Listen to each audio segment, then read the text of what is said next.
नमस्कार दोस्तों। हम राजस्थान की समसामयिक भाग पढ़ रहे हैं और उसमें जो हमारी सीरीज चल रही है उसमें आज हमारी 8वीं कक्षा होगी, क्लास संख्या 8। ठीक है।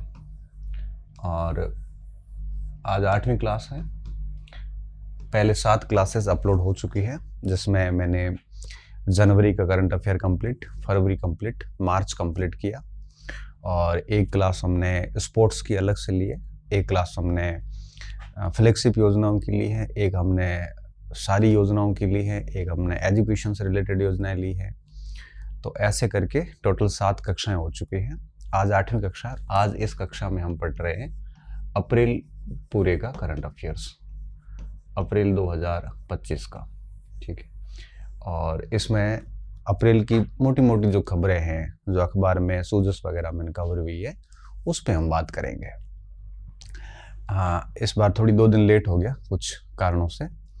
अब जो नेक्स्ट क्लास होगी वो 6 से 7 दिन बाद होगी और उसमें मैं क्या करूँगा, जनवरी, फरवरी, मार्च और अप्रैल, इन 4 महीनों का एक टेस्ट प्रैक्टिस करेंगे, जिसमें 4 माह का करंट अफेयर है वो पूछा जाएगा और हम यहाँ पे अभ्यास करेंगे उसका। ठीक है। तो जनवरी से लेकर अप्रैल तक, अभी तक हमने जो 7 कक्षाएं ली, आप यूँ समझ लीजिए 8वीं कक्षा ये, इन सभी 8 कक्षाओं का एक मूल्यांकन करेंगे और ऑब्जेक्टिव प्रश्न के सहारे हम एक बार सॉल्यूशन करेंगे, ताकि आपको अंदाज़ा लगे कि इस भाग से कैसे सवाल आ सकते हैं। ठीक है। तो 8 कक्षाओं का जो अभ्यास है ये हम करेंगे अगली क्लास में, और अगली क्लास लेने का मैं प्रयास करूँगा। आज 8 तारीख है, तो 15 तारीख को, ठीक है, 15 या 16 तारीख को, तो 15 या 16 मई को जो आपकी अगली क्लास होगी और नेक्स्ट, और इसमें हम बात करेंगे, अभी तक हमने जो 8 कक्षाएं ली है, इन 8 कक्षाओं का एक अभ्यास करेंगे। तो इससे बाहर भी कोई प्रश्न जा सकता है, ऐसा नहीं कि 8 कक्षाओं से ही पूछा जाएगा। कोई ऐसी बातें जो हमने नहीं पढ़ी है और महत्वपूर्ण थी, तो उनको भी हम प्रश्नों में शामिल कर लेंगे और हम उसको समझेंगे, कोशिश करेंगे 101 प्रश्न बढ़िया बना के उसका एक अभ्यास कर लिया जाए। ठीक है। ये सारी कक्षाओं का YouTube के ऊपर एक प्लेलिस्ट बनी हुई, आप उसमें से जाके उसको देख सकते हैं, सभी 8 कक्षाएं। और इनकी जो PDF है वो मेरे चैनल पर है, डॉक्टर गणपत सिंह राजपुरोहित नाम से है। 1,21,000 से ऊपर सब्सक्राइबर है। संख्या इसलिए बता रहा हूँ ताकि आपको पता चलेगा कि मेरा कौन सा है, क्योंकि मेरे नाम से कई सारे और चैनल भी बने हुए हैं। ठीक है। हम कोशिश कर रहे हैं कि आपको राजस्थान का करंट अफेयर्स इधर उधर देखना नहीं पड़े। ठीक है। तो अभी आप इसको सुनोगे और अच्छे से समझोगे, और जैसी क्लास हो जाती है तो उसके बाद में इसको शॉर्ट में नोट भी कर लेना है। स्टार्टिंग में नोट्स बनाने में थोड़ी दिक्कत आती है, लेकिन बाद में धीरे धीरे समझ में आ जाता है कि क्या बातें हमें लिखनी होती है और किस तरह से उसको लिखना होता है, ताकि आगे भी आपको दिक्कत नहीं हो और रिवीजन करने में आसानी हो। ठीक है। तो हम बात को शुरू कर रहे हैं अभी यहाँ से। ठीक है।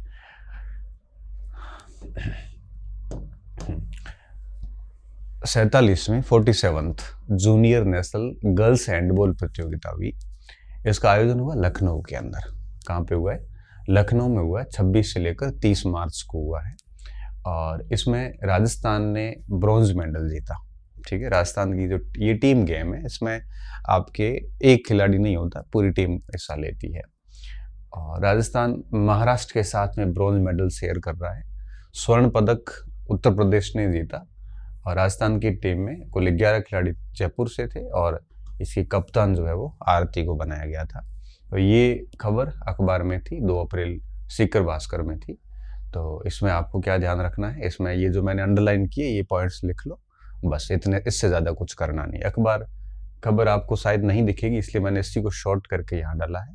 और अखबार की न्यूज़ भी पढ़ना चाहो तो टेलीग्राम पे जब PPT डालेंगे इसको, तो आप इसको जूम करके आराम से पढ़ सकते हो। यहाँ से अखबार नहीं दिखेगा आपको, टेलीग्राम से आप उस PDF को डाउनलोड करके देख सकते हैं। ठीक है। ये PPT में बाकी देखो, मैं मेरी पढ़ाने की शैली में PPT हिस्सा है नहीं। जैसे आप मेरी इतिहास की कक्षाएं देखोगे, जियोग्राफी देखोगे या इकोनॉमिक्स देखोगे, मैं PPT कभी नहीं लिया था।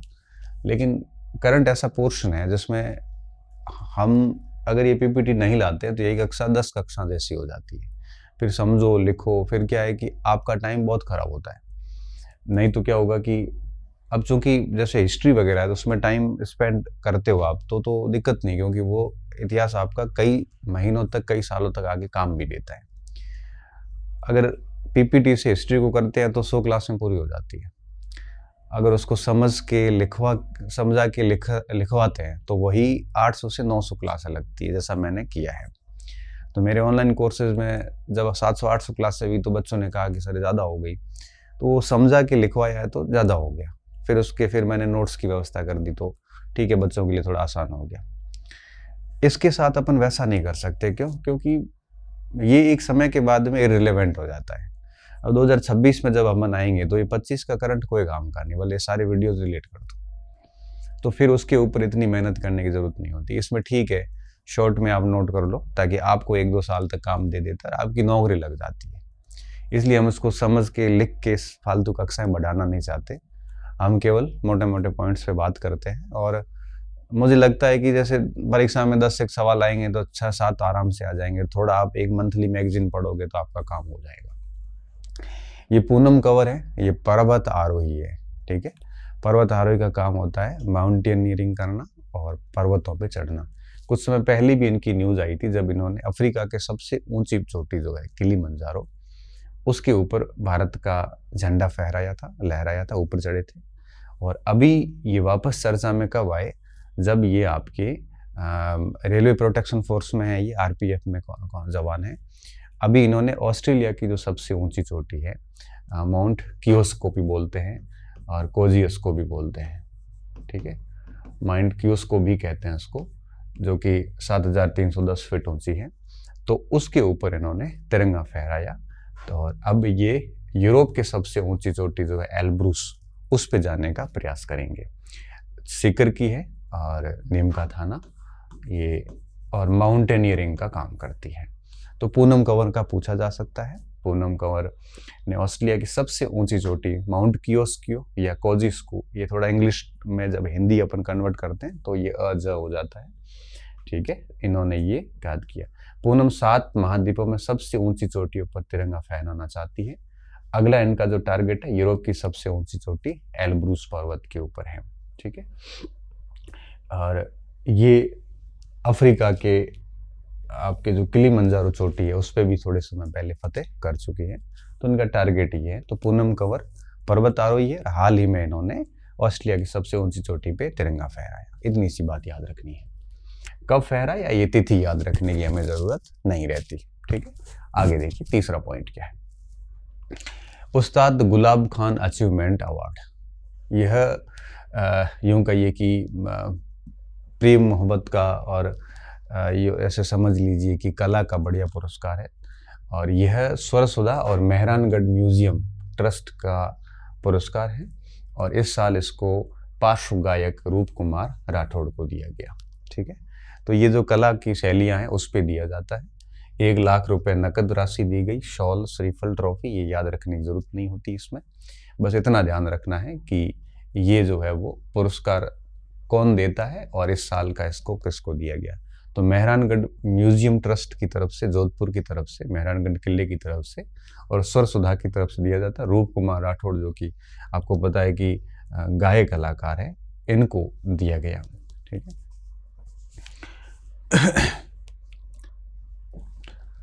सरस लाडो मायरा योजना, तो ये राजस्थान सरकार की योजना है। इसमें 1.5 लाख किसानों की बेटियों को मायरा गवर्नमेंट भरेगी, 21,000 रुपये मायरे के रूप में दिए जाएंगे।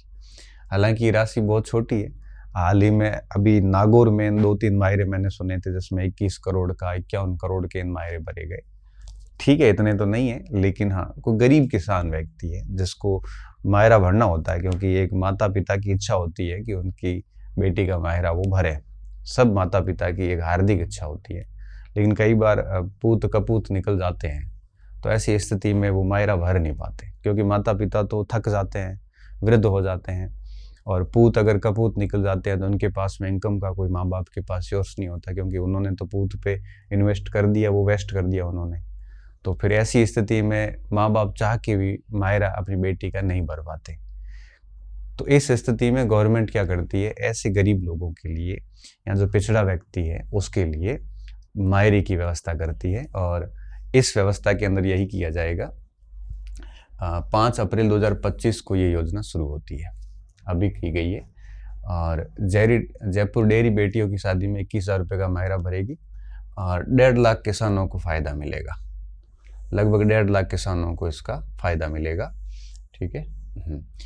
और 21,000 रुपये का मायरा गवर्नमेंट देगी। कितने लोगों को, किसानों को फ़ायदा मिलेगा? 1.5 लाख किसानों को,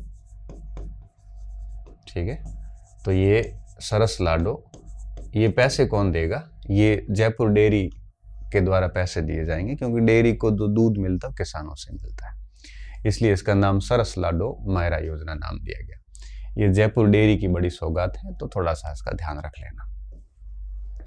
वाइब्रेंट विलेजेस प्रोग्राम, ऐसे नाम जनरली केंद्र सरकार के होते हैं और ये नाम भी मोदी जी का दिया हुआ नाम है। और ये वाइब्रेंट विलेजेस का मतलब, वाइब्रेंट का मतलब आप यूँ समझ लीजिए कि जैसे आप कह सकते हो कि जीवंतता कह सकते हो, जो निरंतर गतिशील रहता रहे और विविध आयामी विकास हो उसमें। यह जो सीमावर्ती राज्य है, जैसे राजस्थान हो गया, बंगाल हो गया, गुजरात हो गया, जो फ्रंटियर स्टेट है, फ्रंटियर स्टेट का मतलब हो गया जो सीमाओं पे अवस्थित है, उन स्टेट्स के क्षेत्रों में आपके विकास का कार्य करवाना। उनके जो गांव हैं उनको 2024-25 से लेकर और 29 तक आपके वीवीपी सेकंड के तहत उनका विकास करना है। वीवीपी मतलब वाइब्रेंट विलेजेस प्रोग्राम। यह पहले केंद्र सरकार में ही थी केवल, अब इसको भजनलाल सरकार ने राजस्थान में भी इसको लागू करवाने का काम किया है। ये 28-29 तक काम करेगी। 6839 करोड़ का बजट है इसके पास में। और यह योजना सुरक्षित, संरक्षित और जीवंत भूमि सीमाओं के लिए विकसित भारत @ 2047 के दृष्टिकोण को अभिव्यक्त करती, समर्थन करती है। इसमें हमारा राजस्थान भी शामिल है, ये क्योंकि राजस्थान भी सीमावर्ती एरिया है, ठीक है। और सीमावर्ती क्षेत्रों में के गांव जो है उनको विकसित किया जाएगा, सीधी सी बात है। मुख्य उद्देश्य होता है कि सीमावर्ती क्षेत्र जो होते हैं वो राजधानी से दूरस्थ क्षेत्र माने जाते हैं। विकास की धारा वहाँ पहुँची भी नहीं होती है, वहाँ पे इंफ्रास्ट्रक्चर की काफ़ी कमी होती है, चाहे सड़कें हों, चाहे वो आपकी कम्युनिकेशन हो, चाहे वो मेडिकल सुविधाएं हों, चाहे वो आपके एजुकेशन फैसिलिटीज़ हो, बहुत कम होती है वहाँ पे। तो ऐसी स्थिति में सीमाएं आपको पता है बहुत महत्वपूर्ण होती है। युद्ध जैसे हालातों में सीमाओं का बहुत महत्व होता है।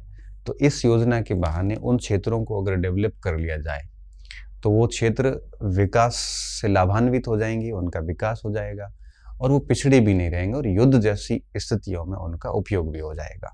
तो ये वाइब्रेंट विलेज प्रोग्राम है। रणनीतिक सीमावर्ती गांव में बेहतर जीवन स्थितियाँ होगी। रणनीतिक सीमावर्ती मतलब स्ट्रेटेजिक रूप से महत्वपूर्ण जो है वो लोकेशन है ये। निवासियों को आजीविका के अवसर भी मिल जाएंगे। समृद्ध और सुरक्षित अंतर्राष्ट्रीय सीमा को भी आपकी सुरक्षित हो जाएगी। मैंने कहा जैसे युद्ध की हालात बने हुए भारत पाकिस्तान के बीच में चल भी रहा है। तो कल मैं बॉर्डर साइड गया था, उधर कोई कार्यक्रम में गया तो मैंने देखा वहाँ पे बीआरओ ने शानदार सड़कें बना रखी है। तो आज मान लो इस भारत पाकिस्तान का जो ये हमारा जैसलमेर बाड़मेर बॉर्डर है, यहाँ पे अगर अटैक होता है, आर्मी को मूवमेंट करना हो तो अगर इतनी अच्छी सड़कें होगी तो बड़े आराम से वो कर सकते हैं। अगर ये क्षेत्र विकसित नहीं हुए तो उसका लॉस भी हमें होता है। संवेदनशील क्षेत्रों में सीमा पार अपराध को भी अपन नियंत्रित कर सकते हैं। सीमावर्ती आबादी को राष्ट्रीय मुख्य धारा के साथ एकीकृत करना, मैंने कहा ना, क्योंकि जो सीमावर्ती इलाके होते हैं वो राजधानियों से, शहरों से बेहद दूर होते हैं। ऐसी स्थिति में विकास से वंचित रहे हुए होते हैं, तो उनको है वो मुख्य धारा से जोड़ना। और क्योंकि जो ग्रामीण को है वो आँख और कान के रूप में सेवा करने में सक्षम होते हैं, ये क्षेत्र अगर विकसित हो जाए तो ये सीमा पार गतिविधियों को, इलीगल गतिविधियों को पूर्ण रूप से रोकने में समर्थ हो सकते हैं। हमें पता है 1965 का युद्ध हुआ हो, चाहे 1972 का युद्ध हुआ हो पाकिस्तान के साथ में, बाड़मेर जैसलमेर के सीमावर्ती गांव के जो लोगों ने, बख्तावर सिंह, बाकासर है, भैरू सिंह है, ऐसे कई सारे नाम आते हैं, तग्गाराम चौधरी, ऐसे कई सारे नाम आते हैं, जिन्होंने रात दिन एक करके सैनिकों को जो है वो सप्लाई दी थी, उन्होंने बिल्कुल पीछे से बैकअप दिया था। पूरी रात उन्होंने अपनी रात क्या काफ़ी दिनों तक ऐसी सेवाएं करी थी। तो उनको फिर यूँ कहिए कि सीमांत प्रहरी है ये लोग, तो इन्होंने एक प्रकार से हमेशा से किया है। तो सीमावर्ती क्षेत्रों को मजबूत करना ज़रूरी है और इसी उद्देश्य से वाइब्रेंट विलेजेस प्रोग्राम सेकंड शुरू किया गया। पार्ट सेकंड है ये, और राजस्थान भी इसमें शामिल है। इसके अलावा भी ये जितने भी सीमावर्ती, अरुणाचल प्रदेश, असम, बिहार, ये सारे इसमें शामिल हैं। 40वीं यूथ राष्ट्रीय बास्केटबॉल प्रतियोगिता ये पुडुचेरी में आयोजित हुई और राजस्थान की जो बॉयज टीम है उसको फाइनल में तमिलनाडु से हारकर रजत से संतोष करना पड़ा। काफ़ी कड़ा मुकाबला था। और बास्केटबॉल आपको पता होगा राजस्थान का राज्य खेल भी है, ठीक है। और इसको है वो यूँ समझ लीजिए कि इसमें हमारी इतनी दक्षता अभी तक है नहीं, लेकिन ऐसे गेम जीतना अपने आप में बहुत बड़ी बात होती है। ये स्कूली शिक्षा का कार्यक्रम है। कक्षा 3वीं से 8वीं तक के जो बच्चे हैं इनको हिंदी भाषा की दक्षता में सुधार करना है। उनको अच्छे से मौखिक रूप से, उनको मौखिक धारा प्रवाह रूप से पढ़ना आए, ऐसे प्रयास करने। क्योंकि गवर्नमेंट को भी पता चल गया है कि राइट टू एजुकेशन के तहत बच्चों को हम फेल नहीं कर सकते, नाम नहीं काट सकते, उनको सजा के तौर पे थोड़ा सा मारपीट उनके साथ भी नहीं कर सकते। तो ऐसी स्थिति में बच्चे सीखने के लिए ज़्यादा इच्छुक है नहीं, क्योंकि भाई बिन प्रीत नहीं। तो ऐसी स्थिति में बच्चों को 8वीं कक्षा तो छोड़ो, बीएड करके जब हमारे पास में स्टूडेंट आते हैं उनमें से भी अधिकतर बच्चों को ठीक से लिखना नहीं आता। जब हम वापस उनकी कॉपी देखते हैं, कई बार जैसे मंच पे पढ़ाते पढ़ाते लिखते हैं, देखते हैं तो देखते हैं उसमें कई जगह गलतियां की, दूसरे को दूसरा लिख ले। हमारे पास चिट्ठी आती है तभी हम देखते हैं शुद्ध रूप से हिंदी लिखनी नहीं आती, न बोलनी आती है। हालांकि छोटी मोटी गलतियां चलती है, हम भी करते हैं, क्योंकि पूर्ण कोई नहीं हो सकता, लेकिन बड़ी भारी भारी गलतियां करते हैं। सामान्य से शब्द जो है वो उनको लिखने नहीं आते। तो सरकार ने ये राजकीय जो विद्यालय है, सरकारी विद्यालय, उनमें ये शुरू किया गया है, जो कि 28 अप्रैल से 3 मई तक अभी चला, और ये बाद में तारीख बढ़ भी सकती है, ठीक है। तो ये थोड़ा शिक्षा विभाग का था, तो उस पर ऐड कर लिया। पोषण पखवाड़ा, इसको अपन ने 2-3 बार पहले भी देखा है, इस बार फिर वापस देख लेते हैं। जीवन के पहले 1000 दिन नवजात से लेकर 2 वर्ष तक का समय अत्यंत महत्वपूर्ण होता है। मतलब पहले 1000 दिन जो होते हैं ना स्टार्टिंग के, वो बड़ा महत्वपूर्ण टाइम होता है बच्चे के लिए। तो इस स्थिति में उसको पोषण की व्यवस्था करवानी है। तो ये पखवाड़ा 8 से लेकर 22 अप्रैल चला और राजस्थान देश में प्रथम स्थान पे है। ये राजस्थान प्रथम स्थान पे, अभी तो ये 41 हो गए। जिलों द्वारा इस बार बहुत सारी गतिविधियां की गई। सेकंड नंबर पे छत्तीसगढ़ रहा, तीसरे नंबर पे महाराष्ट्र। जिलों में भी चूरू सबसे पहले, दूसरे नंबर पे गंगानगर है। तो पोषण सप्ताह पखवाड़ा जो है, इसमें एक्टिविटीज करने के मामले में राजस्थान पहले स्थान पे, राजस्थान में भी चूरू पहले स्थान पे रहा। इसमें सारा आंगनवाड़ी का कार्य रहता है, मैं आपको थोड़ा समझा देता हूँ। इस अवसर पर मंगलवार को ये सारे कार्य हुआ था और इसमें ये सारे लोग उपस्थित रहे और यहाँ पर इन्होंने जो है वो सारे डेटा अपलोड करने वगैरह, इन उपलब्धि को इन्होंने वो एक प्रकार से सेलिब्रेट किया है, ठीक है।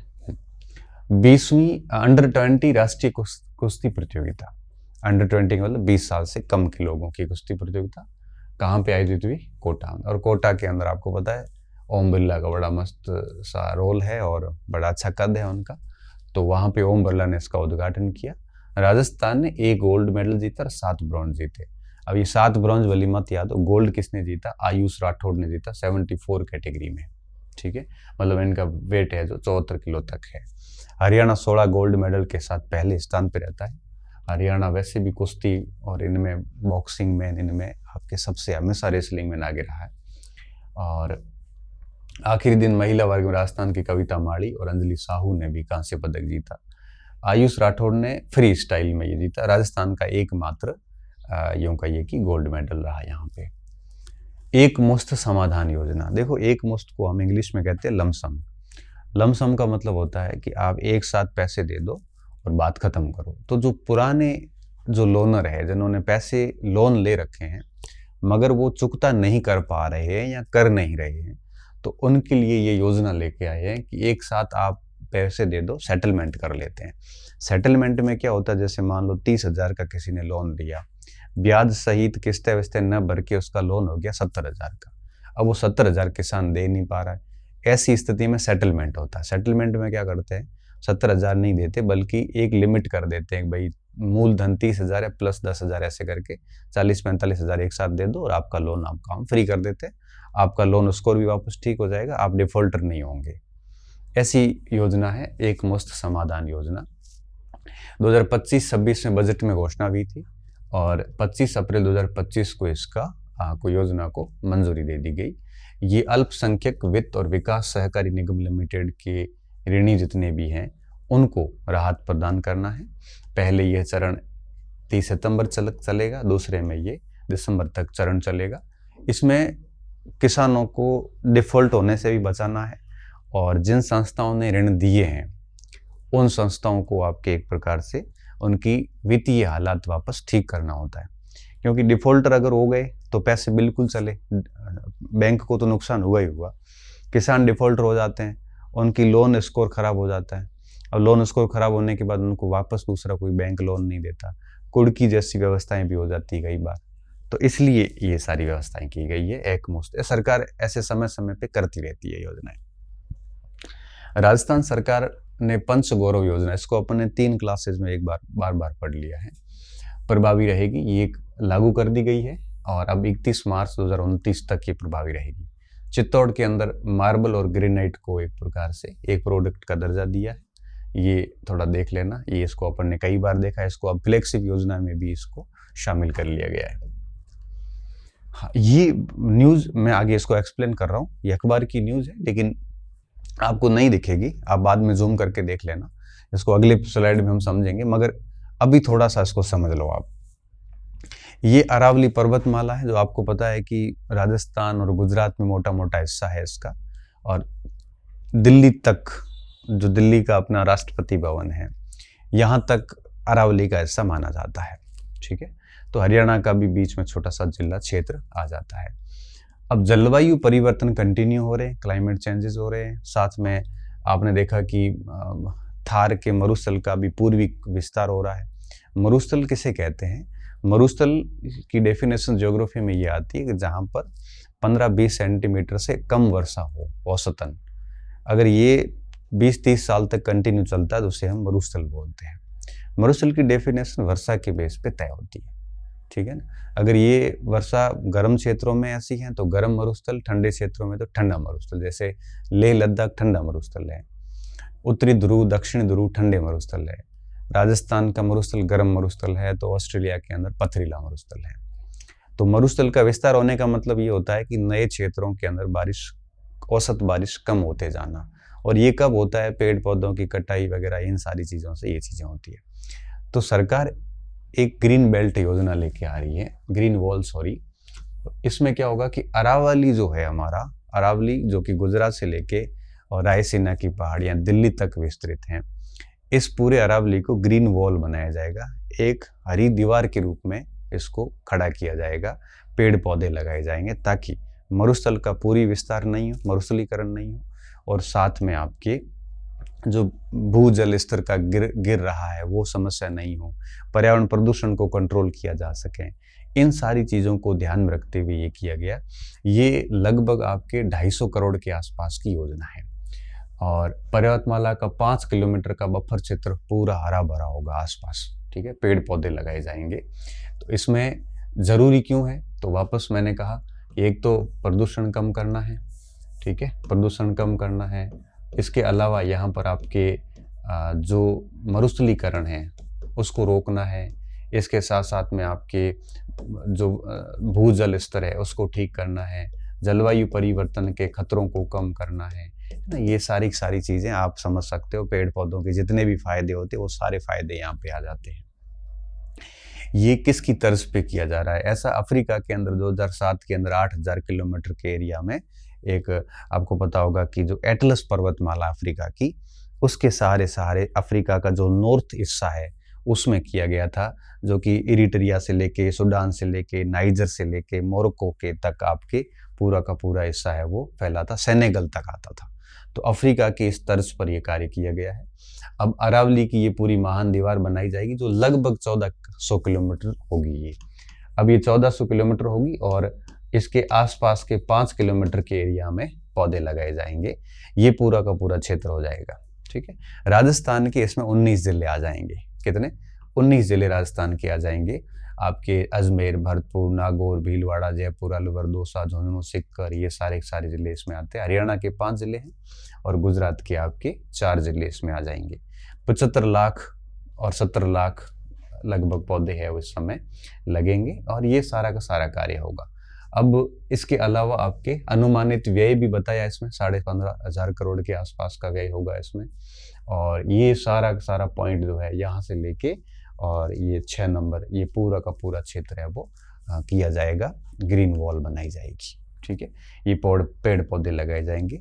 इससे आप आईपीएल वालों से भी कांटेक्ट कर सकते हैं ये लोग, क्योंकि आईपीएल के अंदर इस बार आपने देखा होगा कि जो खिलाड़ी बॉल फेंकता है और अगर डॉट बॉल चली जाती है, डॉट मतलब खाली बॉल चली जाती है, तो आप देखना नीचे डॉट बॉल के 0 के स्थान पे एक पौधा आता है।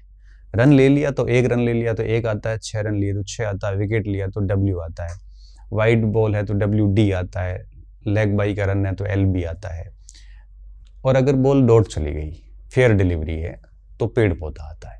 इसका मतलब ये होता है कि पूरे आईपीएल में जितनी भी फेयर डिलीवरी जाएगी उससे कुछ गुना ज़्यादा, 5 गुना या 10 गुना पौधे लगाए जाएंगे। ये एक आईपीएल का नया इनिशिएटिव है। तो अभी आपने आईपीएल मैच देखो तो आप स्कोर कार्ड देखोगे तब आपको ये बात समझ में आएगी कि आईपीएल की हर फेयर डिलीवरी कम से कम 1 पौधा लगाएगी। तो जैसे 1000 फेयर डिलीवरी चली गई तो 1000 गुना 10 कर दो आप या 5 कर दो तो 10,000 या 5,000 पौधे लगाए जाएंगे। तो उनसे भी इनसे संपर्क किया जा सकता है, एनजीओ से किया जा सकता है, गवर्नमेंट अपने लेवल पे लगा सकती है, हरियाणा और राजस्थान के तहत करवा सकती है। मतलब बात ये है कि ये कार्य किया जाएगा और ये बहुत अच्छी योजना है। अगर अरावली पर्वतमाला को वनों से वापस अगर किया जाता है तो राजस्थान के लिए तो बहुत ज़्यादा फायदा है, क्योंकि राजस्थान को तो ये ठीक 2 भागों में बीच में से होकर काटती है। ठीक है, इसके बारे में अपन थोड़ा सा इसमें और देख सकते हैं। अरावली ग्रीन वॉल के लिए राजस्थान के 19 जिलों में विस्तार है और 250 करोड़ का अलग से बजट राजस्थान सरकार ने अलग से दिया है। अगर ये ठीक तरीके से काम करती है तो राजस्थान के 26 मिलियन हेक्टेयर बंजर भूमि को बहाल कर दिया जाएगा। राजस्थान में लगभग, राजस्थान सहित गुजरात से दिल्ली तक पूरा 1400 किलोमीटर में ये पूरी दीवार विकसित हो जाएगी और इसके ये सारे फायदे हो जाएंगे। और ये अफ्रीका की तर्ज पे किया जा रहा है, बाकी न्यूज़ आप पढ़ लेना, अफ्रीका की तर्ज पे किया जा रहा है। ये बहुत ही अच्छी एक योजना है जिसको आप बढ़िया पढ़ लेना। तो ये थी अरावली ग्रीन वॉल योजना। अब है कृष्ण गमन पथ। कृष्ण गमन पथ क्या है? मथुरा का मंदिर जो है कृष्ण भगवान का, वहां से लेके और मध्य प्रदेश के उज्जैन तक ये पूरा रास्ता बनाया गया, जिसमें राजस्थान के 8 मंदिर शामिल हो जाते हैं। टोटल 6 जिलों से होकर ये रास्ता गुजरेगा। तो उत्तर प्रदेश के मथुरा से लेकर और राजस्थान के मध्य प्रदेश के उज्जैन तक ये कृष्ण गमन पथ बनाया है। ठीक है, इसमें 800 किलोमीटर लगभग लंबाई होगी, जिसमें से 500 किलोमीटर का रूट राजस्थान से होकर गुजरेगा और राजस्थान के 6 जिलों से होकर गुजरेगा। इसमें राजस्थान के 8 मंदिर होंगे। बिहारी जी मंदिर भरतपुर, बयाना का बाड़ा का कैलो देवी मंदिर, जगन्नाथ मंदिर कैमरी, मदन मोहन मंदिर, त्रिनेत्र गणेश मंदिर, केशवराय मंदिर, मथुरा देश मंदिर, द्वारकाधीश मंदिर, झालरापाटन। इस तरह से ये 8 मंदिर राजस्थान के कृष्ण गमन पथ पे आते हैं। इनके 2 टाइप से प्रश्न आ सकते हैं, इनको सम्मिलित करो में भी आ सकता है और साथ में ये योजना में राजस्थान के कितने जिले हैं वगैरह वगैरह, इस टाइप से प्रश्न आ सकता है। तो इनके जिले भी याद रखना, किसमें है कैसा है ये देख लेना एक बार आप। राजीव गांधी शिक्षा भवन का नाम बदलकर अब अहिल्याबाई होलकर भवन कर दिया है। तो ये कुछ नाम बदले, और भी कई सारे नाम बदले हैं और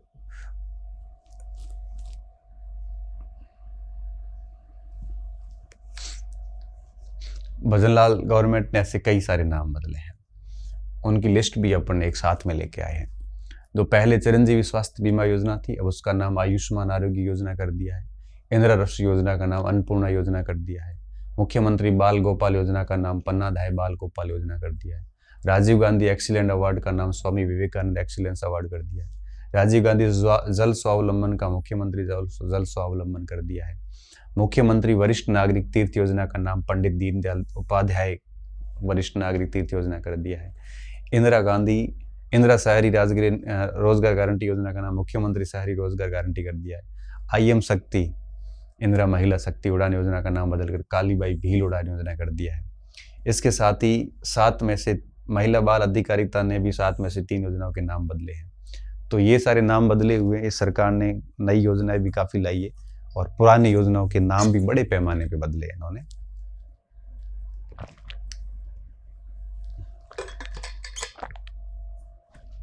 ये एक्सपेक्टेड है, हर सरकारी बदलती है, बस विद्यार्थी के ऊपर एक भार बढ़ जाता है बिना ये सारा चीजें याद करने का। बाबूलाल मोराटिया, ये प्रसिद्ध चित्रकार और शिल्प गुरु हैं और इनको भारत सरकार ने अभी वरिष्ठ नागरिक राष्ट्रीय पुरस्कार से सम्मानित किया है। ये कला के क्षेत्र में दिया जाता है। 2 मई को इसका आयोजन किया गया। ये अखबार में खबर आई थी पूरी इसकी। वासुदेव देवनानी ने ये 36 फीट ऊंची और 18 पन्नों की पुस्तक खवगाराय शिरोमणि का विमोचन किया। ये इतनी बड़ी पुस्तक है और देवनानी जी ने देवनानी जी अजमेर की है। तो पंच कल्याणम महोत्सव था और उसमें खवगाराय शिरोमणि का विमोचन किया गया। एक स्रोत के अनुसार ये 35 फीट ऊंची है और 24 फीट चौड़ी पुस्तक है और एक जगह 36 फीट ऊंची बताई जा रही है। और ठीक है, देवनानी ने इस अवसर पर तीर्थ क्षेत्र में 108 फीट ऊंचा जैन ध्वज भी फहराने का उल्लेख किया है। तो ये पुस्तक अहिंसा के प्रचार और जैन धर्म के सिद्धांतों पर है पूरी की पूरी। नाम से पता चल रहा है, खवगाराय शिरोमणि, पंच कल्याणक, ये सारा जैन धर्म से रिलेटेड है। इसमें कोई बहुत अधिक पेज भी नहीं है, 18 पेज ही है। देख लो, 1 2 3 4 5 6 7 8 10 दिखते नहीं रहते हैं, काउंट तो नहीं हो पा रहे, मगर है इसमें 18 पेज ही है। ये पुस्तक 18 पेज की है। ये पुस्तक राष्ट्र संत आचार्य विद्यासागर महाराज के जीवन पर आधारित है। पोकरमल राजरानी गोयल स्मृति राजस्थानी कथा साहित्य पुरस्कार समारोह। पोकरमल राजरानी गोयल स्मृति बीकानेर की वरिष्ठ कथाकार डॉक्टर कृष्णाचार्य को दिया गया। यह पुरस्कार उनके राजस्थानी कहानी संग्रह तिणकारी भीत, तिण के मतलब क्या होते हैं, तिणकारी भीत, तिण के मतलब आप कह सकते हो कि जो वनस्पति होती है हमारी, वनस्पति सूख जाने के बाद में उसके जो पतले से वनस्पति के जो पतले से डंडे होते हैं या पतली सी लकड़ियाँ होती हैं बहुत छोटी छोटी, उसको तिनके बोलते हैं। जैसे झाड़ू है तो झाड़ू के अंदर भी आपको पता है वनस्पति की पतले पतले तिनके डाले जाते हैं, उन तिनकारी भीत। तो उन तिनकों को मिला के भीत यानी दीवार बनाई। तो ये राजस्थानी भाषा का शब्द है, तिनकारी भीत के लिए दिया गया। और 26 अप्रैल 2025 को बीकानेर के होटल में इस कार्यक्रम को किया गया था, आयोजित किया गया था। इसके अलावा डॉक्टर कप्तान बोरावड़ को आंगनेरी आस के लिए भी ये पुरस्कार है वो दिया गया था। तो कई कैटेगरीज में होता है, एक कैटेगरी ये भी, आंगनेरी आस। आंगने की मतलब आंगन की, आंगनेरी उम्मीद आप कह सकते हो। ये किसने लिखा है? कप्तान बोरावड़ ने। बोरावड़, ठीक है। अंडर 20 राष्ट्रीय कुश्ती टूर्नामेंट, वापस वही बात आ गई, ये रिपीट कैसे हो गया? राजस्थान को एक गोल्ड मिला 74 में, ये घटना रिपीट हो गई है, मैं इसको डिलीट कर देता हूँ। राज्य स्तरीय सहकारी समिति 30 अप्रैल 2025 को गठन किया गया और अंतर्राष्ट्रीय सहकारिता वर्ष घोषित हुआ 2025, ये बात आप लिख लेना। और राजस्थान के अंदर मुख्यमंत्री की अध्यक्षता में, अध्यक्ष कौन होंगे? मुख्यमंत्री होंगे। ये लाइन याद रख लेना आप कि यूएनओ ने 2025 को कौन सा वर्ष घोषित किया है? सहकारिता वर्ष। सहकारिता मतलब होता है कोऑपरेटिव। कोऑपरेटिव का मतलब होता है सब मिलकर एक दूसरे के लिए काम करना, एक सब के लिए, सब एक के लिए की भावना जो होती है उससे हम कोऑपरेटिव कहते हैं। एक सब के लिए और सब एक के लिए।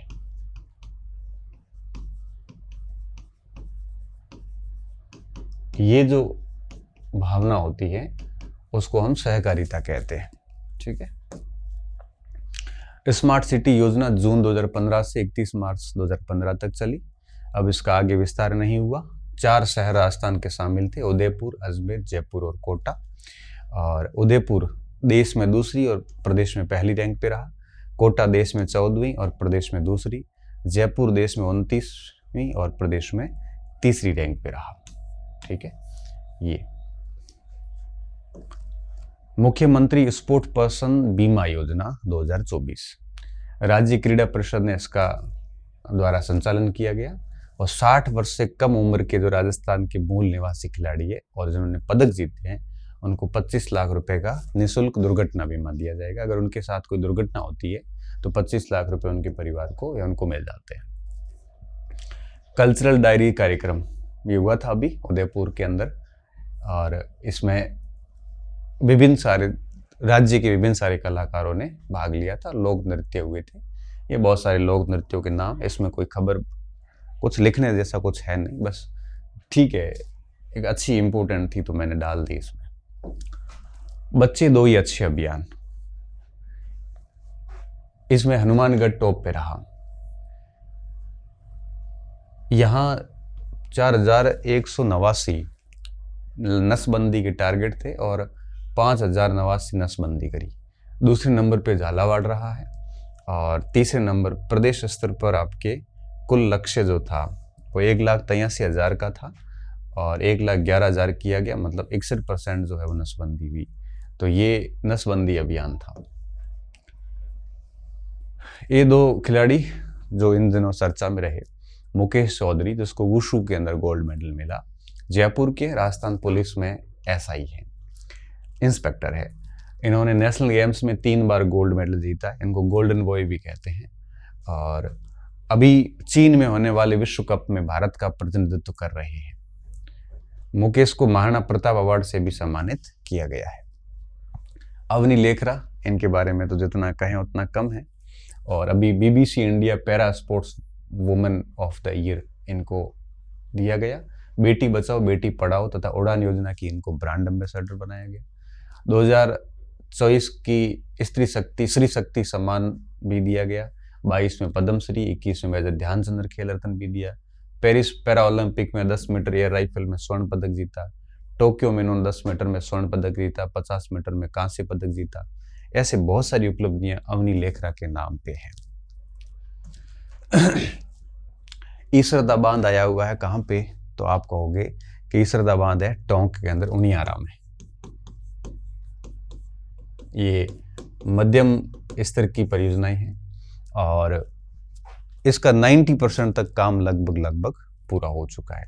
ठीक है। 90% तक काम इनका पूरा हो चुका है। गेटों का कार्य भी पूरा हो चुका है। जैसे ये कार्य पूरा हो जाएगा तो दौसा और सवाई माधोपुर तक इसकी सप्लाई मिलेगी। दौसा को भी सप्लाई मिलेगी और सवाई माधोपुर को भी इसकी सप्लाई मिलेगी। सवाई माधोपुर के दौसा के 1079 गांव और 5 शहरों को फायदा मिलेगा इसका। बिसलपुर बांध के अधिशेष पानी को भी इसमें है वो रखाया जाएगा। जैसे बिसलपुर में अगर पानी बढ़ जाता है तो इसमें पानी है वो उसका डाल दिया जाएगा, ईसरदा में डाल दिया जाएगा। तो बांध निर्माण का ये पूरी है, तो इतना याद रखने की जरूरत नहीं। ये चीजें याद रखना कि ईसरदा बांध है कहाँ पे। तो ईसरदा बांध बिसलपुर बांध के डाउन स्ट्रीम में बनेटा गांव के पास बनास नदी पे बनाया गया है। ठीक है। कौन सी नदी पे? बनास नदी पे। और अगर बिसलपुर का सरप्लस जल यहीं पे आएगा। बिसलपुर अगर पूरा भर जाता है तो उसका पानी कहाँ भेजा जाएगा? ईसरदा बांध में डाल दिया जाएगा। ठीक है। विश्व स्वास्थ्य दिवस 7 अप्रैल को, हर बार ही होता है 7 अप्रैल को। और थीम क्या थी? स्वस्थ शुरुआत, आशापूर्ण भविष्य।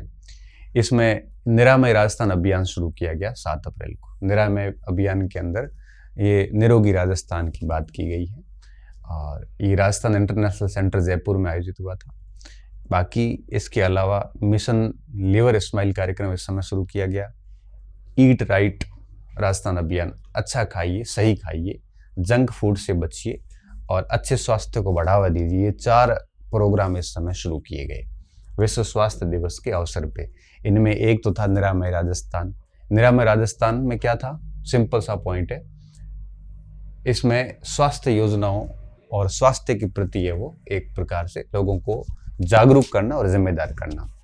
दूसरा था ईट राइट राजस्थान और मिशन लीवर का शुभारंभ किया गया। ठीक है, तो ये तो न्यूज़ थी। ये दोनों अभियान शुरू किए गए विश्व स्वास्थ्य दिवस के दिन, इतना याद कर लेना। मिशन मधुहरी, मधु का मतलब होता है मीठा, और मीठे से कौन सी बीमारी होती है, मधुमेह रोग होता है, डायबिटीज होता है। तो टाइप 1 की जो डायबिटीज है उसकी देखभाल के लिए भारत का पहला कार्यक्रम है मिशन मधुहरी। ये भी इसी दिन शुरू किया गया और ये राष्ट्रीय स्वास्थ्य मिशन के तहत चलाया जा रहा है। जयपुर, नागौर, उदयपुर, जोधपुर सहित 12 जिलों के अस्पतालों में इसको शुरू किया जा चुका है और धीरे धीरे इसको पूरे प्रदेश में लागू किया जाएगा। मिशन मधुहरी, तो ध्यान रखना मिशन मधुहरी का संबंध डायबिटीज से है। मुख्यमंत्री अवधि पार ब्याज राहत, वो सेम बात है वापस, जिन लोगों के लोन लिए हुए हैं और वो चुका नहीं पा रहे हैं तो उनको राहत देने के उद्देश्य से ये शुरू किया गया है और इसमें 200 करोड़ का बजट गवर्नमेंट ने दिया है और सरकार इसके अवधि पार ऋण सदस्यों के मुख्य धारा में वापस लाना और राहत देने के लिए योजना शुरू की गई है। ये बजट में इसकी व्यवस्था की गई थी कि जिनके भी लोन का टाइमिंग जा चुका है देने में और वो डिफॉल्टर ना हो और बैंकों को भी नुकसान ना हो, इस हेतु इन योजनाओं के द्वारा वो सेटलमेंट का काम करेंगे। ठीक है, ये खबर है पोखरण के अंदर जो सौर ऊर्जा का, पोखरण में सौर ऊर्जा का पार्क बनाया गया है। ठीक है, उस पे खबर है जो कि 1.3 GWP गीगावाट का प्रोजेक्ट है पूरा का पूरा और सौर ऊर्जा से रिलेटेड है। पोखरण कहाँ पे है, जैसलमेर के अंदर, उसका अभी यूं कहिए कि उद्घाटन किया गया। और बाकी अगर आप देखोगे तो सौर ऊर्जा आज की तारीख में गवर्नमेंट की सबसे बड़ी प्राथमिकता है और राजस्थान सौर ऊर्जा के इस मामले में अभी क्षमताओं के मामले में शीर्ष पर है। क्षमता का मतलब ये होता है कि राजस्थान के अंदर पोटेंशियल खूब है सौर ऊर्जा और पवन ऊर्जा दोनों का। अगर यहाँ पे फुल फ्लेश काम किया जाए तो डेफिनेटली यहाँ पर आपके देश का सबसे अधिक सौर ऊर्जा यहाँ हो सकती है। तो राजस्थान अभी है वो एक प्रकार से प्रथम स्थान पे है पोटेंशियल के मामले में। उत्पादन इतना नहीं हो रहा है अभी राजस्थान में। पोखरण में सौर ऊर्जा का जब काम शुरू हुआ तो यहाँ पे जनप्रतिनिधियों ने काफी विरोध किया था कि यहाँ पे खेजड़ियों को काटा जा रहा है सौर प्लांट के चक्कर में, यहाँ की जो मरुस्थल की बायोडाइवर्सिटी है वो खत्म की जा रही है पूरी की पूरी। उसको लेके अभी भी यहाँ पे विरोध चल रहे, कई जगह काम ठप भी है यहाँ पे। ये पोषण पखवाड़ा तो वापस आ गया। ठीक है, राजस्थान ने पोषण पखवाड़ा, राजस्थान और बाद में राजस्थान में भी शुरू रहा, वैसे तो अपन ने बता ही दिया ये रिपीट हो गई, मैं कटा देता हूँ इसको। घुमंतु जाति के बच्चों के लिए सरकार ने कौन सी योजना चलाई है, चल विद्यालय योजना। ये स्कूल शिक्षा के काम की है। वनस्पति बीज बैंक 22 तारीख को होता है पृथ्वी दिवस। ठीक है, और ये हुआ कृषि अनुसंधान संस्थान दुर्गापुरा में। दुर्गापुरा है ये, कहाँ पे हुआ, दुर्गापुरा में। और मदन दिलावर ने इस समय 150 पंचायत क्षेत्रों में वनस्पति बीज बैंक स्थापित किया गया। सम्मान भीलवाड़ा के भंवरलाल खट्टिक को चारागाह भूमि विकास के लिए सम्मानित भी किया गया। चारागाह भूमि विकास का क्षेत्र कोटा जिले की रामगंज मंडी विधानसभा क्षेत्र में चारागाह विकास के लिए विशेष प्रयास किए गए। तो वनस्पति बीज बैंक राज्य भर के 150 पंचायतों में स्थापित की जाएंगी। इसकी घोषणा 22 अप्रैल को विश्व पृथ्वी दिवस के दिन की गई थी। Gig and unorganised workers development fund के लिए 350 करोड़ का प्रावधान किया गया। ये वो होते हैं जो आपके रेडी वाले, ठेले वाले हैं, उनको जो अनऑर्गेनाइज्ड है, जिनके यहाँ पे संगठन के नियमों के अनुसार काम नहीं होता, उनके विकास के लिए 350 करोड़ की व्यवस्था की गई है। इस बार जो समीक्षा हुई तो राजस्थान की जो रेवेन्यू है ये पिछले साल की तुलना में 12.5% की इसमें उल्लेखनीय ग्रोथ है वो देखी गई थी। ठीक है, अभी बीच में सरकार ने जितने प्रयास किए जीएसटी कलेक्शन को लेके हो, चाहे वो आपके राजस्थान के अंदर इन्वेस्टर्स को लगातार आकर्षित करने के प्रयास हो, तो 2023-24 में 4800 करोड़ रुपए की वृद्धि हुई थी। तो इस बार 14,000 करोड़ रुपए से अधिक की वृद्धि है वो राजस्व में हुई है। ठीक है, ये वृद्धि इस समय यहाँ पे की गई है। तो ये सरकार की ओर से ये कहा जा रहा है कि भाई ये जो हम लोगों ने प्रयास किए उसी प्रयास का ये परिणाम है। अलवर में ई गुरुकुल बना, ये बात मैंने पहले भी बताई थी आपको कि ई गुरुकुल अलवर के अंदर स्वामी विवेकानंद स्मारक पर इसका लोकार्पण हुआ। और यहाँ पे 2 ज्ञान वाहन ई लाइब्रेरी भी बनाई गई है और सांसद निधि से ये सारा कार्य हुआ है। आशा ऐप, ये आशा सोसाइटी का ऐप है। मरीजों को घर बैठे सही इलाज के मार्गदर्शन के लिए ये ऐप बनाया गया है। और इसको आप इतना याद रखना, आशा ऐप का संबंध किससे है? मरीजों को घर बैठे इलाज के लिए मार्गदर्शन देना है। मेडिकल एडवाइस कह सकते हो, मेडिकल जो आपके यूँ कहिए कि किसी को इंक्वायरीज होती है मेडिकल से रिलेटेड, तो हम एप्लीकेशन से सीधी प्राप्त कर लेते हैं। मुख्यमंत्री स्वनिधि योजना, इसको अपन ने पहले भी पढ़ा है, वापस में पढ़ा देता हूँ कि शहरी क्षेत्र और कस्बों में जो स्ट्रीट वेंडर्स हैं, जो रेहड़ी वाले, ठेले वाले वगैरह, और जो ज़रूरतमंद लोग हैं, उनके उत्थान के लिए 16 दिसंबर 2024 को ये योजना शुरू की गई थी। इनको क्या किया जाएगा? 80,000 रुपये तक का ऋण उपलब्ध करवाया जाएगा, जिसमें प्रक्रिया शुल्क वगैरह साथ होगी। इनको किसी भी प्रकार की लोन की गारंटी नहीं देनी पड़ेगी। इसमें कौन कौन शामिल है? ये सारे लोग शामिल हैं, ठीक है। ये सारे केयर वर्कर है, सफाई कर्मी है, घरेलू श्रमिक है।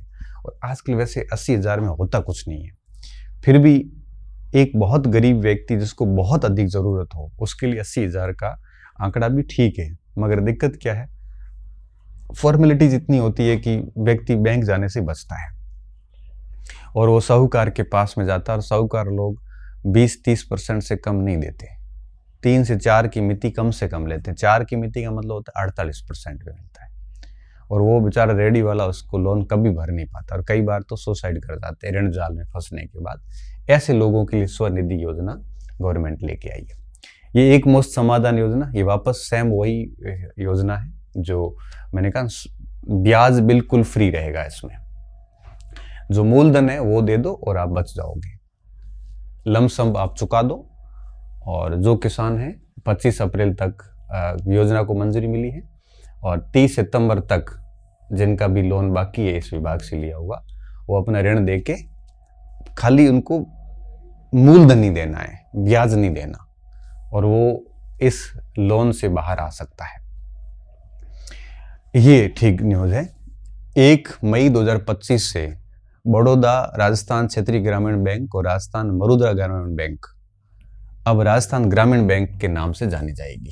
नाम बदल दिया है इनका, विलय हो गया है, मर्ज हो गया है, और अब इसको क्या कहेंगे? आरजीबी कहेंगे। और इन दोनों को स्टेट बैंक ऑफ इंडिया प्रायोजित करती है, ठीक है।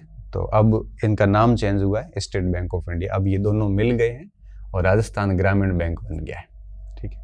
ग्रामीण बैंक का कंसेप्ट जो है वो 70s का है, जिसमें गांधी जी के आदर्शों पे था। इसमें यह था कि ग्रामीण क्षेत्रों में बैंकिंग सुविधाएं उपलब्ध करवाना। जो बड़े शहरों के जो बड़े कॉमर्शियल बैंक है वो फैसिलिटीज गांव तक ले जाना, और उन लोगों को मिलना जो बैंकिंग सुविधाओं से वंचित है। और इसमें ग्रामीण और शहरी, जो बड़े वाणिज्यिक क्षेत्र और ग्रामीण क्षेत्र दोनों का मिक्सर करके काम करना था। तो इसमें हर एक बैंक को प्रायोजित किया गया। जैसे इसमें स्पॉन्सर एसबीआई है तो एसबीआई का पैसा लगा हुआ है, गवर्नमेंट का भी पैसा लगा हुआ है। इस प्रकार से आरजीबी काम करते हैं, ठीक है। हालांकि बड़ा कंसेप्ट है आरजीबी। अमेरिकन उपराष्ट्रपति की अभी जयपुर यात्रा हुई थी, 21 से 24 अप्रैल, 4 दिन की जयपुर यात्रा पे रहे थे, और ये रामबाग पैलेस होटल में ठहरे थे यहाँ पे, ठीक है। रिपब्लिक पार्टी के जेंडी वेंस का नाम है। और जब पुलवामा का हमला हुआ था, पुलवामा में जो निर्मम तरीके से वहाँ पे पहलगांव के अंदर जो टूरिस्ट को मारा गया आतंकवादियों के द्वारा, 26 टूरिस्ट को, उस समय ये जयपुर में ही थे, ठीक है। जेंडी वेंस, इन्होंने स्टेटमेंट भी दिया था वहाँ जाके। यमुना जल समझौते के क्रियान्वयन के लिए जॉइंट टास्क फोर्स बनेगी, ठीक है। और शेखावटी अंचल तक यमुना जल को पहुंचाने का कार्य किया जा रहा है। कोशिश की जा रही है कि यमुना का पानी जो है वो शेखावटी तक पहुंचे, ठीक है। तो ये सीकर, चूरू, झुंझुनू तक पानी पहुंचाने का प्रयास है। यमुना जल समझौते में राजस्थान 1994 में ऐड हुआ था, 1994 के अंदर, और 30 सालों से आपस में गतिरोध बने हुए हैं जो तक अभी तक पूरे नहीं हुए हैं। तो अभी कोशिश कर रहे हैं कि इस गतिरोध को दूर करके यमुना का पानी जो है वो शेखावाटी तक पहुंचाया जाए।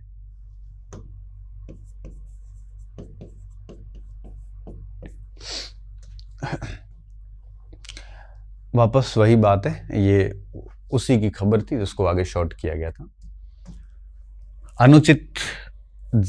अनुसूचित जाति बाहुल्य गांवों के लिए बाबा साहेब अम्बेडकर संबल योजना शुरू की गई है।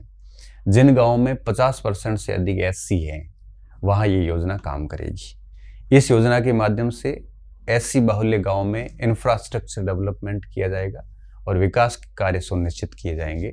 250 करोड़ रुपए का बजट इसके लिए दिया गया है।